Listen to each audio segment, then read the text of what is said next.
Well, hello. I was wondering, have you ever flown on an airplane? Well, today's Bible verse reminds me of flying in an airplane, and soon you'll see why. Let's read it together. It's found in 1 Thessalonians chapter 4, verses 16 and 17. For the Lord himself will come down from heaven with a commanding shout, with the voice of the archangel, and with the trumpet call of God. First, the Christians who have died will rise from their graves. Then, together with them, we who are still alive and remain on the earth will be caught up in the clouds to meet the Lord in the air. Then we will be with the Lord forever. You know, flying can be very exciting, especially the first time that you are on a plane. You sit in your seat, you buckle up, and soon you're flying high above the clouds. Everything on earth seems so small. Even the freeways and the cars seem teeny tiny from high up in the air. Well, after a long day of flying, though, it isn't nearly as exciting. The seats are uncomfortable, and it's hard to sleep on a plane.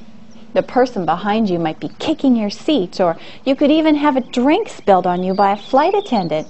I've had both of those things happen to me. Well, after a while, the airplane ride seems to last much too long. It starts to feel like you've been in the air for days instead of hours. Well, then, at long last, the flight attendant speaks to everyone over the speakers. "You're almost there," she says. Finally, the plane flies lower and lower, and then you're back on the ground. You look around at your new location. Maybe you're across the country or across the world. You smile and think, "Wow, I can't believe that I got here so quickly." The journey was all worth it. Now, this reminds me a lot of our journey here on earth. Sometimes life seems to pass by slowly. Some days are full of sadness, and others are just ordinary. If you and I are blessed, we might live to be 90 or 100 years old. And in the end, when we reach heaven, it will seem like our time on earth was very short.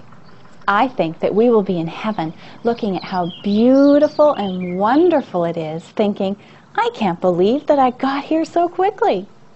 Now, if you're having a sad, hard day, just think of where you're going on your journey. Don't worry about the uncomfortable seats. Think of heaven and make it a wonderful new day with Jesus.